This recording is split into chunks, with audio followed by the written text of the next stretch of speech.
Welcome to Raising Consciousness with me, Lou Burrows, where raising human consciousness happens.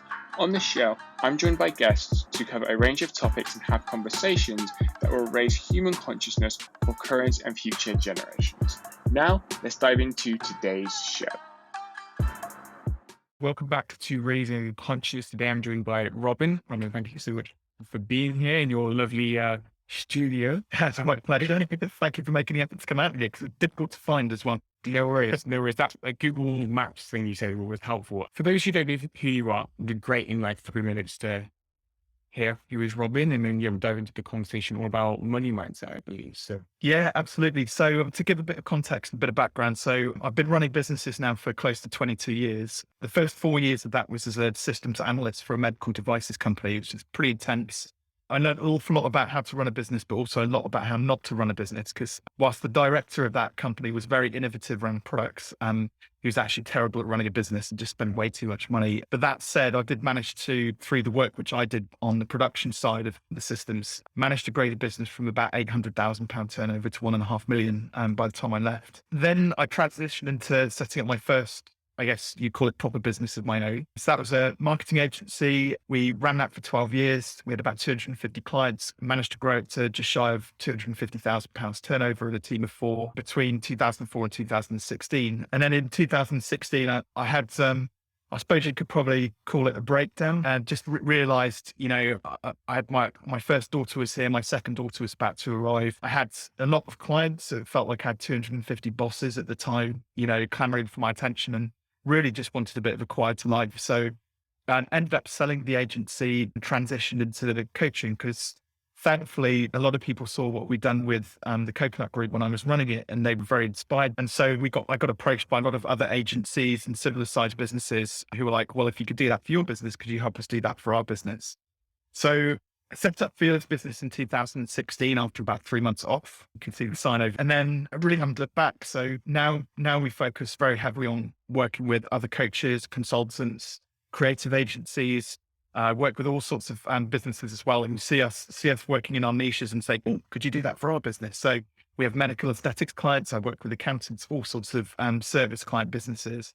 And really, the whole purpose of Fearless Business is to get the clients that we work with to a point where they fear the things in business ever so slightly less that typically hold them back, and so from achieving their goals. So the majority of the work we do, which is obviously what we're going to talk about today, is based around having a more fearless mindset around money and pricing, getting paid their worth. Far too many people in this day and age undercharge and undersell themselves. So my job is really to give them a bit of confidence about the value they bring to the world and help them to step up with their pricing.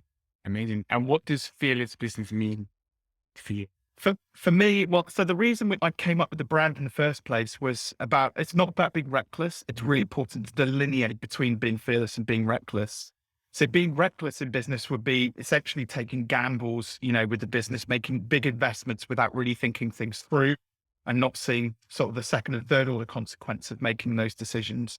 Being fearless, though, means that it's doing the stuff that you need to do, but just stepping outside of your comfort zone just enough to do it. So, like I said, it could be increasing your prices. It could be going and doing your first speaking engagement in front of an audience of 50 or 100 people. It could be reaching out to your ideal client who otherwise you might think, oh, why would they want to work with me? So overcoming things like imposter syndrome. And there's a lot more to it than that. You ask away with the question and then we can see where we go with it.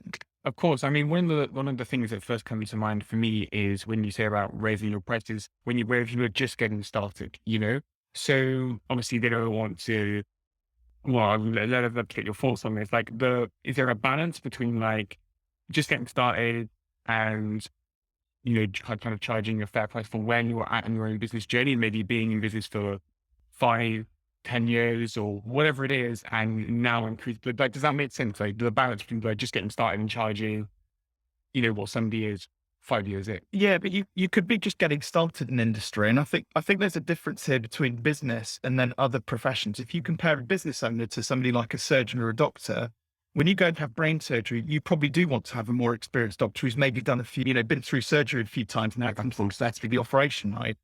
The reality is though with business that like often the parameters are different. So we don't operate in life or death scenarios. there's effectively two things that could go wrong in business. One is you look a bit dumb, you just look a bit stupid and it doesn't work out.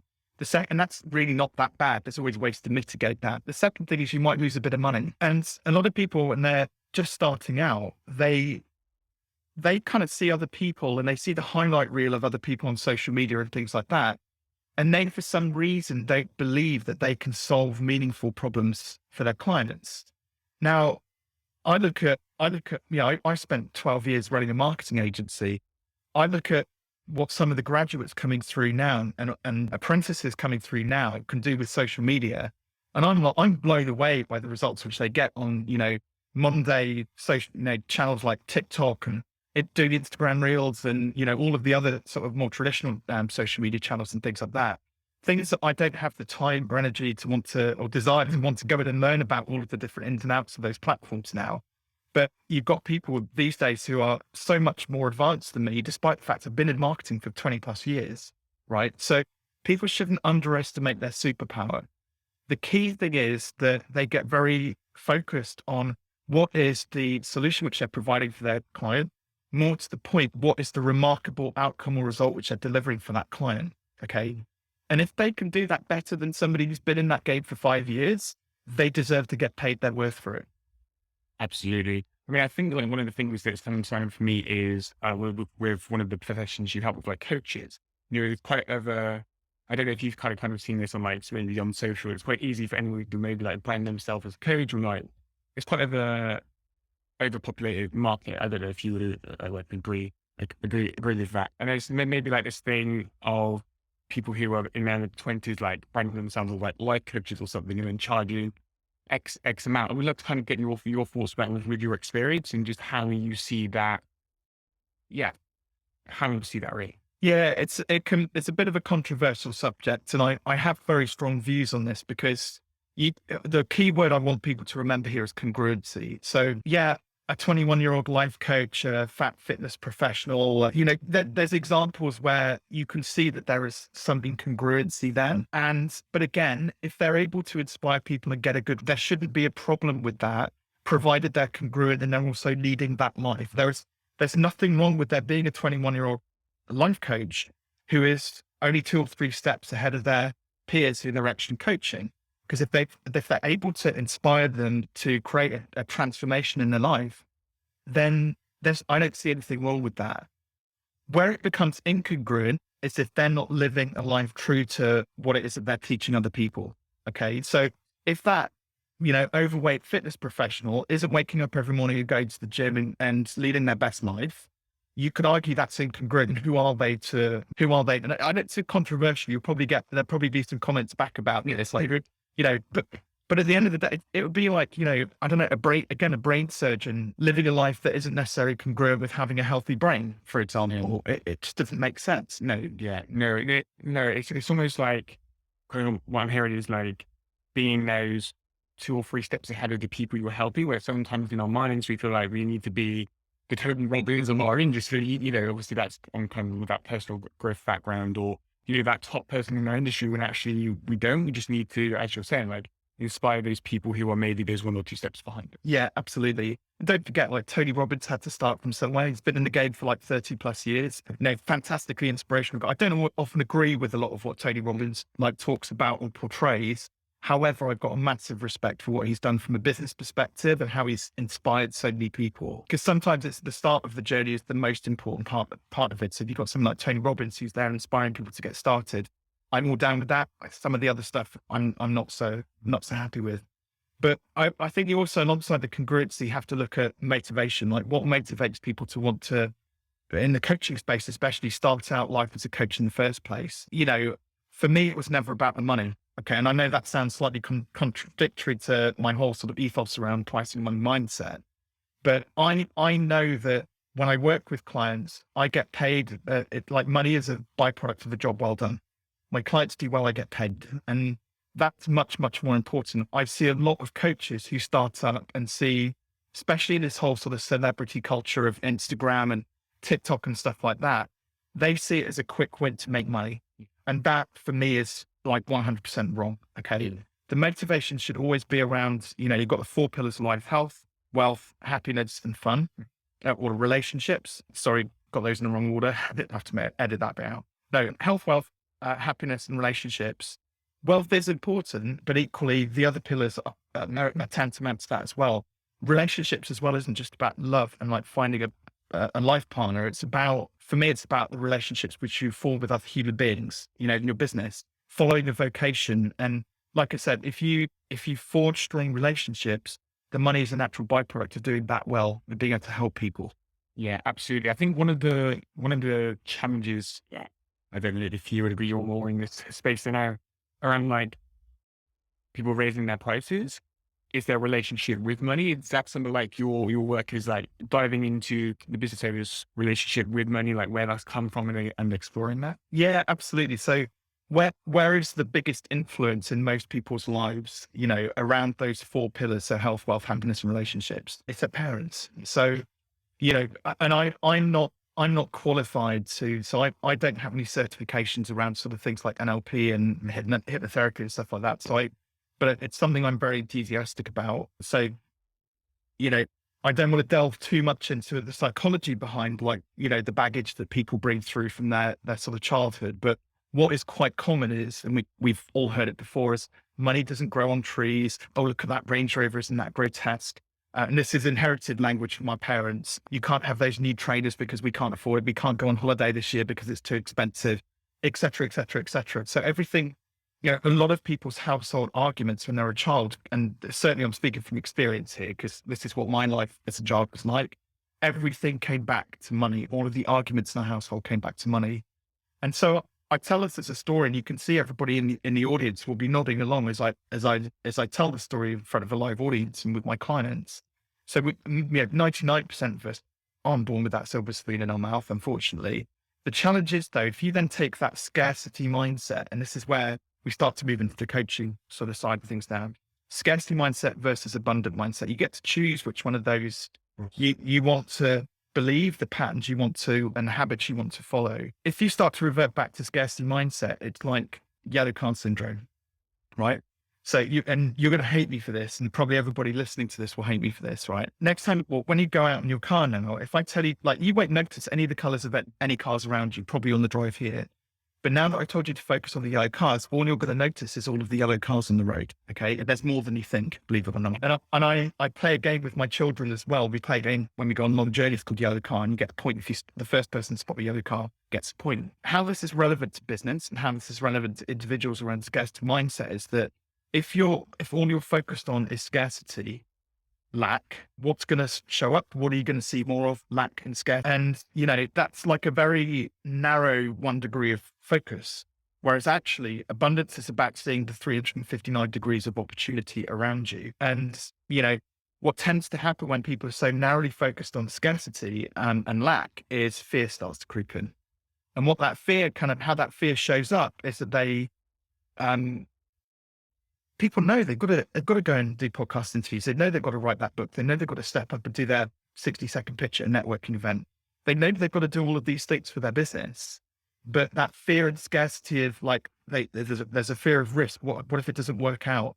What if I look stupid? Fear of failure, fear of letting other people down, fear of not finishing what you started. All these fears start to creep up, and it's all scarcity based.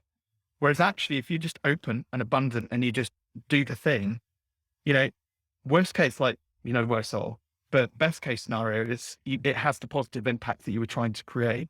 So it's not just about money, it's about all aspects of business and life. Yeah. So you mentioned there around like, you know, let's say want to focus on the NLP side, because obviously but like for me, I definitely see a link between like maybe like that sort of work and what we're talking about here. So when you work with clients, like how does this, like our conversation, what's like the process help them to go from a fear-based to an abundance mindset? Yeah. So what does that look like? So there's three things really which we focus on, which are behaviors to start off, you know, and there's a cycle as well based around this. So there's behaviors first, which impacts either your thoughts and or your emotions. So it can go either way. And then your emotions impact either your behaviors or your thoughts. And then your thoughts impact your behaviors or your emotions, right? And it can go round in a circle. So if, for example, let's take, you know, if somebody's maybe wakes up in the morning and they're they look at their bank balance and it triggers this kind of emotion and this thought in them, which is, oh gosh, I haven't got much money. And the initial emotion is then fear. How are they going to show up in the world? There's going to be this person who is just retreating rather than advancing. And so they don't do the things which they know they're supposed to do, which then triggers further emotions, which triggers further negative thoughts, and so the cycle kind of continues. And the nice thing about this is actually it's a very simple to start to unpack and reprogram, because that's what this is about. So take me, for example, my negative cycle, I don't mind sharing this, is behaviors, for example. So I know that if I have a specific thought that's negative, I have a very knee-jerk behavior reaction. I'll do something like straight away based on my thought patterns. And so if I can just catch it in that moment and break that cycle, and that might just be a simple process of like actually taking a step back consciously with intent and taking a few deep breaths. And then, straight away, even in me just sitting back now and relaxing in my chair and just taking a deep breath, all of a sudden it just completely changed your state of mind. So you can go back to your thought patterns now and go, was the behavior that I was about to take rational or not? Was it going to help me or not? What was it based on? What was that behavior that I was about to take? The decision making behind it, what was it based on? And then I can start to figure out from now a rational mind, the blood's gone back to my brain. I can then think, well, what would have happened if I'd done that? Not just the first order consequence, but then the second and third order consequences. Be more conscious. And so you're making much more conscious decisions and therefore much more conscious behaviors as well as a result of it. That's one kind of I'm stepping into, and with this podcast is like raising consciousness, right? And so it's really fascinating to hear like how we can then take more conscious actions, our behavior to be more conscious, not just in business, obviously I'm putting it from a life perspective as well, across those four areas. But I find it fascinating how just like the whole area of like consciousness really, and relating it to business, I guess the question that comes to my mind is like something around like the opposite about like that of why do you feel like people aren't taking those conscious actions, if that makes sense? I think it's kind of the dirge of social media, unfortunately. I think people's brains are just so hardwired now into like, tuning into devices and scrolling through, TikToks and reels and stuff like that. And as entertaining as those are, unfortunately, it does program us to be consumers and passengers, as opposed to actually raising our level of consciousness and having some self-awareness. So we kind of end up just like behaving like robots a lot of the time, basically, and not paying attention, like just taking a moment to pause and paying attention to like everything that's going on around us, least of all what's going on inside us in terms of our body. So, what little I do know about NLP, they talk about things called triggers and anchors, for example. It's quite common. You'll see people like scrolling through social media, something will trigger them. So it could just be seeing somebody's profile or seeing something which somebody's written in that profile, or whether it agrees or disagrees with their core beliefs or values, which they sort of ingrained in themselves. And rather than tune into that and go, oh, why am I getting this jarring effect?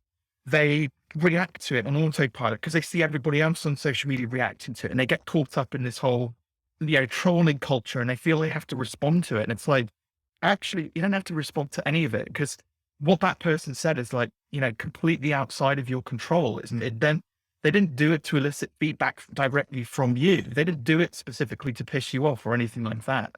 They did it because they had something to vent about. So we find that, and I've noticed it's not just because of social media. I think there's a lot of other things which are, it's media in general. I think COVID, unfortunately, has like created this massive, we're in this online, very isolated world. I think it's intensifying it.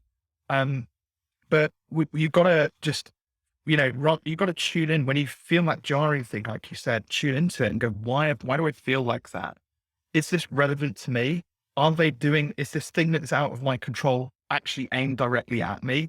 And quite often the answer is no. And then you have to ask yourself, seriously, do I need to get involved in this or not? And again, like if you do get involved in it, it just perpetuates negative like behavior patterns and negative feedback loops. So tuning into those anchors and triggers, more importantly, is like very, very important in terms of starting to undo some of this. then it's a matter of like figuring out your process for being able to cope with it. How do you stop yourself from reacting? How do you slow yourself down? A lot of people talk about, the 5 a.m. club and meditation, yoga and breathing exercises and various things like that. And that's great for a lot of people if you have the time. When you have an 8 and a 5-year-old like I do, a busy family life and trying to do school runs and juggle the business and things like that, sometimes sitting down and doing 30 minutes of yoga is not impossible because you'll have a child or a dog jumping on top of you.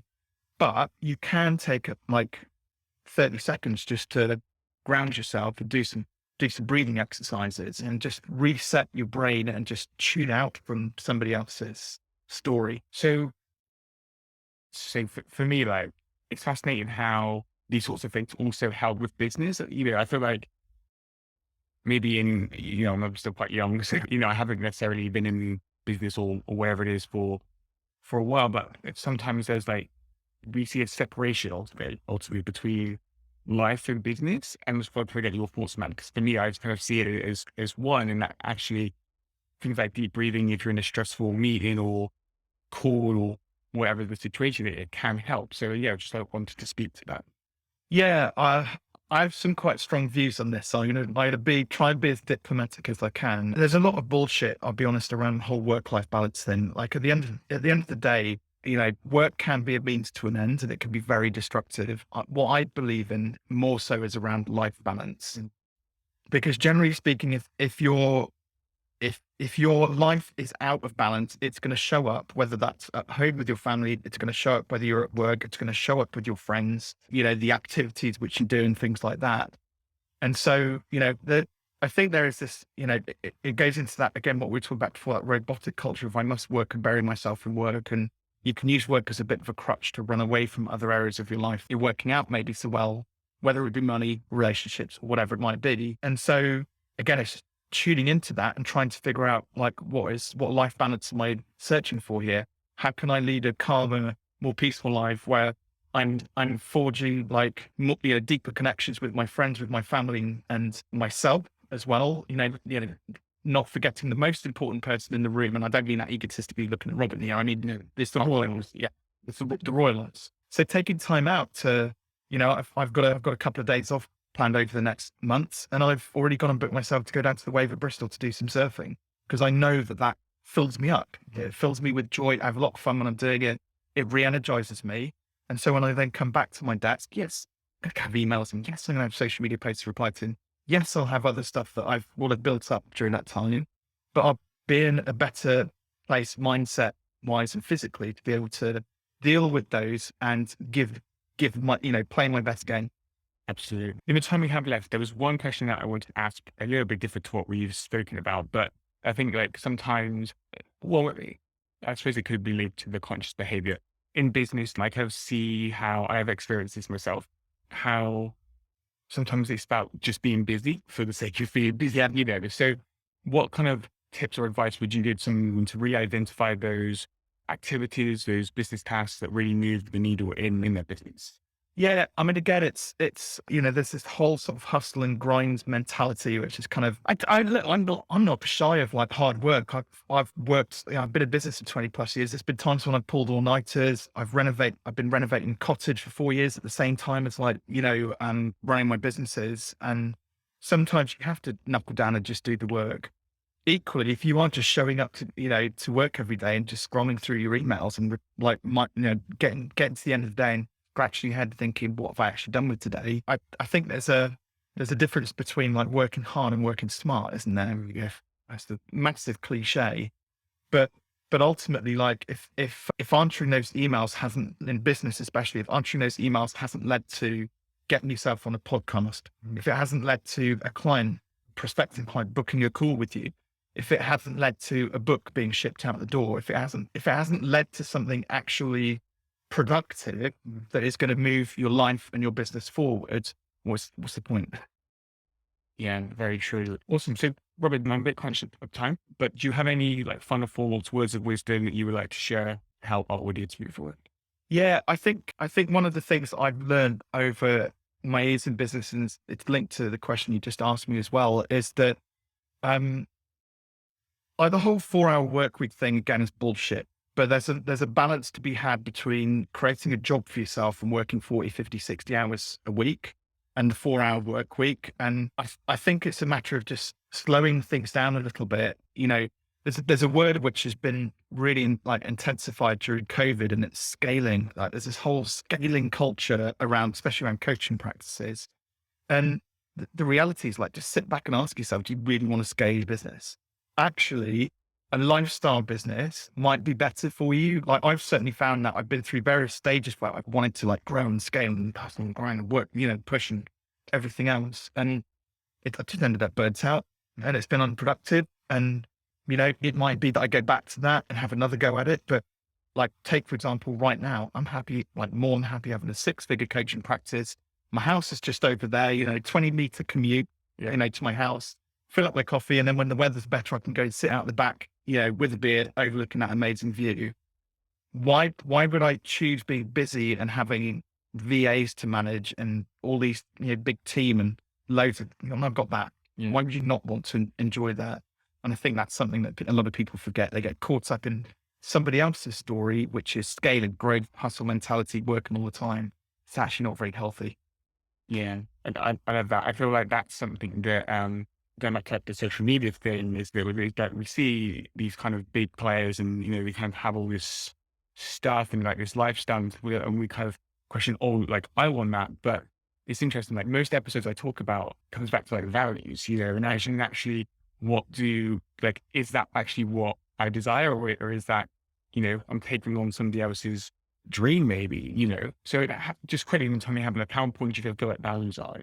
Oh, massively. It's all about like creating and building on your own story. I think that's the most important thing. And hopefully that story is positive, it's engaging, it's going to be helpful to other people as well. When you start to buy into somebody else's story, it can be very negative. It can lead you down a path that maybe ultimately isn't going to lead to fulfillment.